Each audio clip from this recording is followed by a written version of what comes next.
तो दोस्तों हम एक सीरीज़ स्टार्ट करने जा रहे हैं। आई होप आप सब लोगों का भरपूर प्यार और सपोर्ट मिलेगा।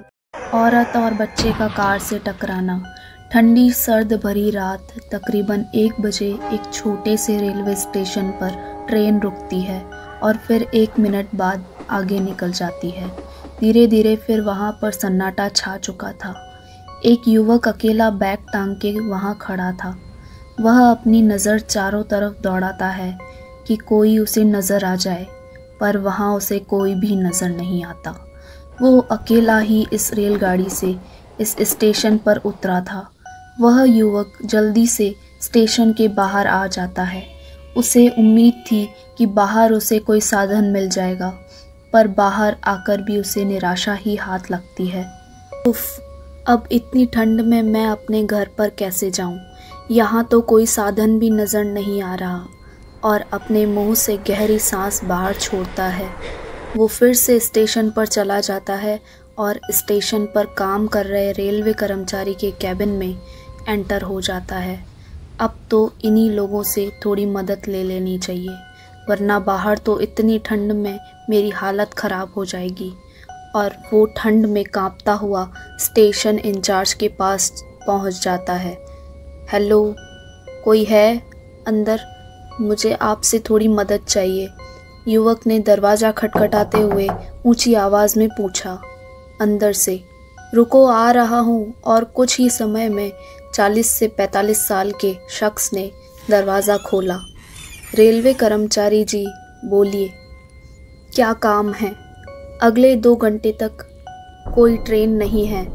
युवक, जी मैं कहीं जाने के लिए नहीं आया हूँ यहाँ, बल्कि अभी जो ट्रेन यहाँ से गई है उसमें से उतरा हूँ, गांव सुमेरा जाने के लिए। रेलवे कर्मचारी, सुमेरा गांव जाना है? वो भी इस वक्त? गांव तकरीबन 25 किलोमीटर पड़ेगा। कैसे जाओगे इस वक्त? तुम्हें यहाँ कोई साधन भी नहीं मिलने वाला। युवक, जी आपकी बात सही है, इसलिए आपसे कुछ मदद चाहता हूँ। रेलवे कर्मचारी, जी बोलिए, क्या मदद करूँ? और थोड़ा सा अजीब मुंह बनाता है, ये सोचकर कि कहीं ये युवक यहीं सोने की गुजारिश ना करे, और अपनी उंगली से अपना कान खुजाता है। युवक, देखिए मुझे इस इलाके की कोई जानकारी तो है नहीं और बाहर भी बहुत ज़्यादा ठंड हो रही है। आप सुबह तक मुझे यहाँ रुकने की इजाज़त देंगे? रेलवे कर्मचारी कुछ सोचता है। आपको सुमेरा गांव जाना है ना? आपके जाने का बंदोबस्त करवा सकता हूँ, पर पैसे थोड़े से ज़्यादा लगेंगे। युवक उसकी बात सुनकर मुस्कुरा उठता है। ऐसा हो जाए तो और भी अच्छा, तो आप बंदोबस्त करवा दीजिए। रेलवे कर्मचारी भी खुश हो जाता है। ठीक है, और वो अंदर जाकर अपना फ़ोन उठा लाता है, किसी को फ़ोन मिलाता है। रेलवे कर्मचारी, हेलो शक्ति, कैसे हो? रेलवे स्टेशन आ सकते हो? एक पैसेंजर है, उसे छोड़कर आना है। शक्ति, अरे यार, इस वक्त? ठीक है, आ रहा हूँ, पर उसको बोल देना कि चार्ज थोड़ा ज़्यादा लगेगा। रेलवे कर्मचारी, अरे तुम फिक्र मत करो, मैंने बात कर ली है, वो तैयार है, तुम बस फ़ौरन आ जाओ। शक्ति, ठीक है, आधे घंटे में पहुँच रहा हूँ, और फिर फ़ोन रख देता है। युवक, क्या कहा? आ रहा है या नहीं? रेलवे कर्मचारी, अरे हम बुलाएंगे तो क्यों नहीं आएगा, बस यहाँ से 10 किलोमीटर ही आगे उसका घर है, आधे घंटे में पहुँच जाएगा, तब तक तुम बैठो, आओ अंदर। युवक उसके साथ अंदर चले जाता है। रेलवे कर्मचारी, यहाँ बैठ जाओ। नाम क्या है तुम्हारा? युवक, जी मेरा नाम वरुण है, मैं बेंगलोर से आया हूँ। रेलवे कर्मचारी, पर पहली बार आए हो तो दिन में आना था ना, या फिर किसी अपने जान पहचान वाले को बुला लेते? अकेले ही क्यों चले आए, वो भी रात में? वरुण, जी बहुत ज़रूरी काम था मेरा इस गांव में, वहाँ के सरपंच कालीचरण ने बुलाया है, बस उन्हीं के यहाँ जाना है। रेलवे कर्मचारी, उन्हीं को बुला लेते, तुम्हें लेने आ जाते या फिर किसी को भेज देते। वरुण, दरअसल मैं 2 दिन पहले आने वाला था, पर आ नहीं पाया, पर आज जब यहाँ आने के लिए चला तो उनका फ़ोन बंद हो गया, इसलिए मैं उन्हें सूचित भी नहीं कर पाया। और यहाँ मेरा फ़ोन भी बंद हो गया है, इसे भी उनके यहाँ पहुँचकर ही चार्ज करूँगा। रेलवे कर्मचारी, उनका फ़ोन नहीं लग रहा, तो फिर आना क्या ज़रूरी था? जब दोबारा बात हो जाती तब आ जाते। वरुण, उन्होंने काम ही ऐसा बताया था कि सोच समझ कर ही यहाँ आना पड़ा। पर कोई बात नहीं, उन्हीं के घर जाकर ही बात हो जाएगी। रेलवे कर्मचारी, हाँ ये बात भी ठीक है, अब यहाँ तक आ ही गए हो तो उनके घर भी जाके आ जाओ। क्या पता तुम्हारा फ़ोन जानबूझकर नहीं उठा रहे हो कि आएगा या नहीं आएगा, पर तुम फिर भी आ गए। और बड़ी ज़ोर से मुस्कुराता है। वरुण भी उनकी बात सुनकर हल्का सा मुस्कुराता है और कहता है कि शायद वो मुझे इग्नोर कर रहे हों। हाँ, पर वहाँ जाकर ही आ जाता हूँ और सुबह वाली ट्रेन से वापस निकल जाऊँगा। और तभी स्टेशन कर्मचारी का फ़ोन बजता है। फ़ोन शक्ति का ही था। स्टेशन कर्मचारी, हाँ बोलो, क्या हुआ? कुछ नहीं हुआ, उस पैसेंजर को बाहर भेज दो। बाहर खड़ा हूँ मैं। स्टेशन कर्मचारी, चलो मैं तुम्हें बाहर छोड़ कर आता हूँ। गाड़ी बाहर आ गई है। और उठ खड़ा होता है। वरुण भी तेजी से कमरे से बाहर आ जाता है और दोनों स्टेशन से बाहर आ जाते हैं। बाहर सफ़ेद रंग की गाड़ी में ड्राइवर के साथ एक काला कंबल ओढ़े एक आदमी और बैठा था। बाहर बेहद ज़्यादा ठंड थी। बाहर चलती हवा शीत लहर चेहरे को काटती हुई चल रही थी।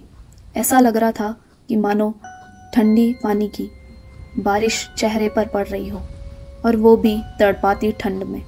दांत भी ठंड की वजह से बज रहे थे। रेलवे कर्मचारी, हेलो शक्ति, ये लो तुम्हारा पैसेंजर। वरुण की ओर देखते हुए, इतनी रात में और ठंड में तुम्हारे लिए आया है। 50-100 रुपये ज़्यादा मांगे तो इनकार मत करना, वरना अगली बार से किसी और के लिए आएगा भी नहीं। वरुण, हाँ हाँ क्यों नहीं, मैं अपनी तरफ से भी 50-100 ज़्यादा दे सकता हूँ। रेलवे कर्मचारी, ठीक है फिर तुम निकलो, मैं भी अंदर जा रहा हूँ, ठंड ज़्यादा हो रही है। और वो जल्दी से स्टेशन के अंदर चला जाता है। वरुण को गाड़ी में बैठकर राहत का एहसास हुआ। शक्ति, कहाँ चलना है सर, जल्दी से बताइए। और एक लंबी उबासी लेता है। शायद उसे गहरी नींद आ रही थी। वरुण चेहरे से मफलर को हल्का सा नीचे करता है और सुमेरा गांव चलना है। शक्ति और उसके पास में बैठा आदमी दोनों एकदम से पीछे की तरफ देखते हैं। कहाँ, सुमेरा गांव जाना है? वरुण, क्यों, जाने का मन नहीं है? मैं तुम्हें डबल पैसे दे सकता हूँ। शक्ति, भाई हम इतने लालची भी नहीं हैं जो पैसेंजर को लूटने पर आ जाएं। पर बात ये नहीं है, इतनी रात को उस रूट पर जाना ठीक नहीं है। और उससे भी बड़ी बात, रात में वहाँ कोई नहीं जा सकता। सुबह 4 बजे से पहले जाना मुसीबत मोल लेने जैसा है। वरुण, अच्छा, पर ऐसा क्यों? मुझे तो सरपंच कालीचरण जी के यहाँ जाना है। देखिए, आप चलिए और बेवजह अंधविश्वास में मत पड़िए। प्रताप, देखिए बात अंधविश्वास की नहीं है, बात है अपराधी किस्म के लोगों की। अगर कोई अपराधी घात लगाकर बैठा होगा तो हम फंस जाएंगे। रात को तो सुमेरा गांव की तरफ जाने से पुलिस भी कतराती है। वरुण, अच्छा, लुटेरों का राज है वहाँ? और अपनी हैरानी व्यक्त करता है। शक्ति, अरे सर, भूत प्रेत लुटेरे सब वहीं रहते हैं। सुमेरा गांव ही ऐसा है जहाँ तंत्र साधना करते हुए ही लोग मिलेंगे।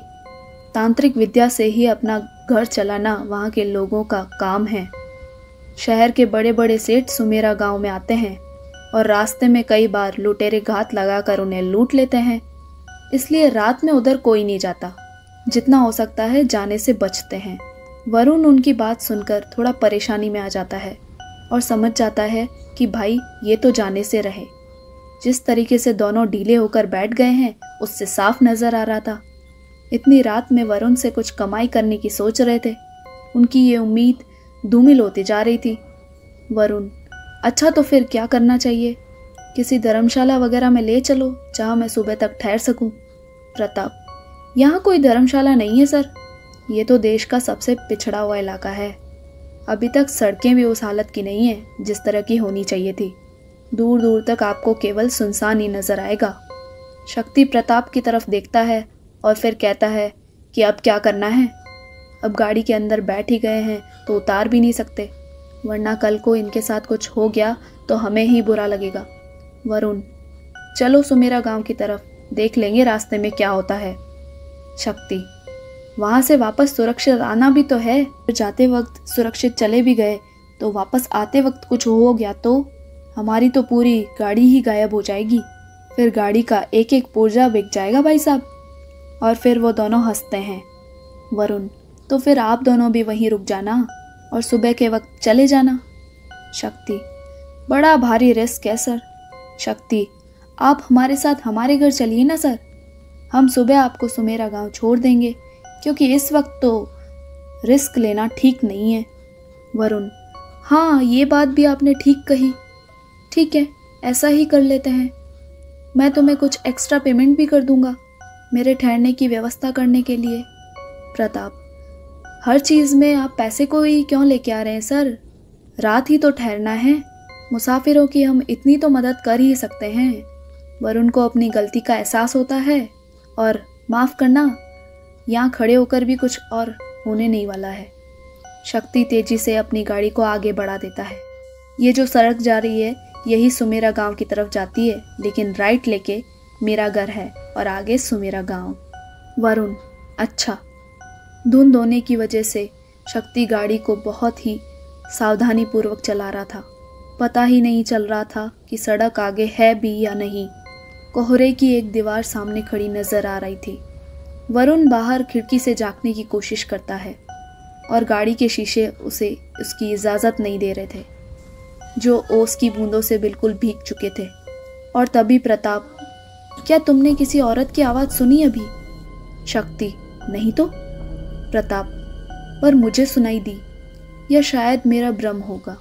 वरुण, मुझे भी हल्का सा एहसास तो हुआ था, पर लगता है किसी जानवर की आवाज़ होगी। शक्ति अपनी आंखों को सामने जमाए आगे बढ़ा रहा था गाड़ी को। तभी सामने उसकी गाड़ी के आगे कोई आ जाता है और शक्ति बहुत तेज ब्रेक लगा लेता है। गाड़ी की रफ्तार वैसे ही बहुत धीरे थी। ताप और शक्ति दोनों आगे की सीट पर बैठे थे। एकदम से भौचक्के रह गए और एक पल को डर कर कांपने लगे। वरुण, जो अपने कोट की जेब में हाथ डाले आराम से बैठा था और ठंड को अपने अंदर जाने से रोक रहा था, एकदम से गाड़ी के रुक जाने से झटका खाता है। वरुण, क्या हुआ? एकदम से गाड़ी क्यों रोक दी? कोई जानवर आ गया क्या? और उसकी नज़र भी सामने के शीशे से बाहर जाती है। एक औरत जिसके हाथ में 5-7 महीने का बच्चा होगा, गाड़ी के बोनट के ऊपर गिरी हुई थी और फिर उसका शरीर धीरे धीरे उस पर से फिसलकर सड़क पर जा गिरा था और छोटे बच्चे की रोने की आवाज़ बाहर गूंजने लगी थी। वरुण, अरे जल्दी से देखो, कहीं चोट तो नहीं लग गई उसे।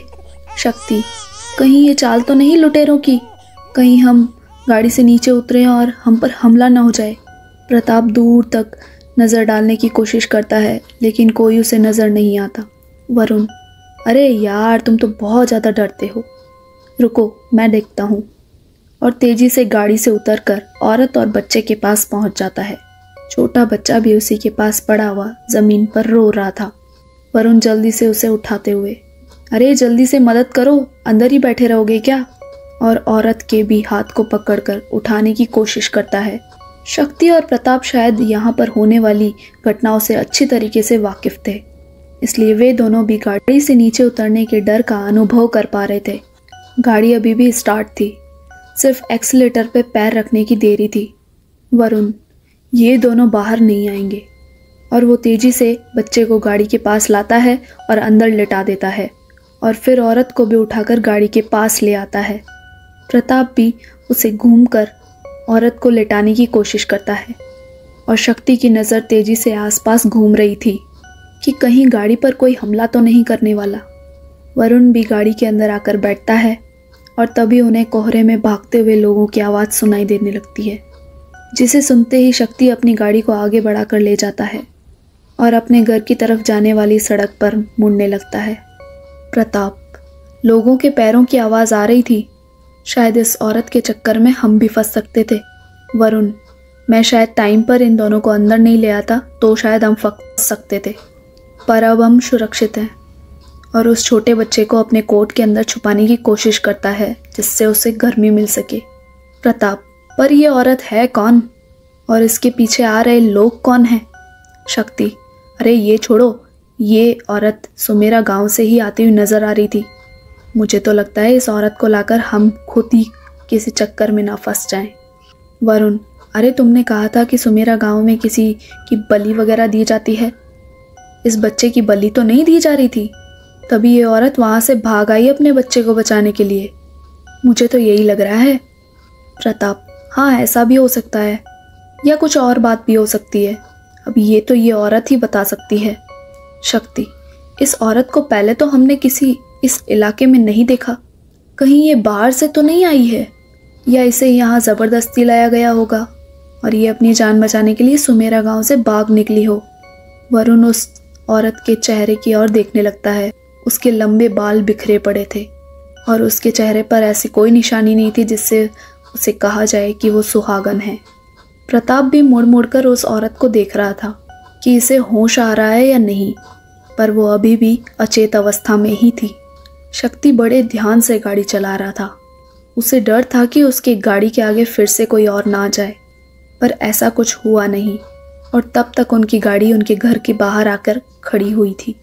प्रताप तेजी से नीचे उतरता है और गेट खोल देता है। शक्ति गाड़ी को अंदर कर लेता है। प्रताप मेन गेट पर ताला लगा लेता है। वरुण, आ गए हम तुम्हारे घर? शक्ति गाड़ी से उतरते हुए, जी हाँ आ गए। वरुण, अब जल्दी से इस औरत को भी उतारो, इसे ट्रीटमेंट की ज़रूरत है। और फिर शक्ति और प्रताप उस औरत को भी नीचे उतारकर अंदर लेकर जाते हैं और वरुण उस बच्चे को उतारकर अंदर ले जाता है। इन सब की आवाज़ सुनकर एक औरत अपने कमरे से बाहर निकलकर हॉल में आ जाती है। अरे ये किसे उठाकर लेकर आ रहे हो तुम दोनों? और फिर उसकी नज़र वरुण और उसके हाथ में बच्चे की नज़र के ऊपर पड़ती है और शायद समझती है कि ये इसी आदमी के बीवी और बच्चे हैं। शक्ति, अरे माँ, ये हमारे गाड़ी के आगे आ गई थी और पास में पड़े पलंग के ऊपर उसे लेटा देता है। माँ, एक रज़ाई ले आओ। और फिर शक्ति की माँ फौरन अपने कमरे से एक रज़ाई ले आती है और उस औरत को उड़ा देती है। वरुण उसके बच्चे को भी अच्छे से लपेटकर वहीं सुला देता है ताकि उसे ठंड ना लगे। प्रताप, ये लो ताई, गए तो हम इस भाई को अपने घर छोड़ने के इरादे से थे, पर ये काम करके आ रहे हैं। शक्ति की माँ, अरे बेटा, पर ये हुआ कैसे? कौन ये औरत और ये लड़का? कुछ समझ में नहीं आ रहा।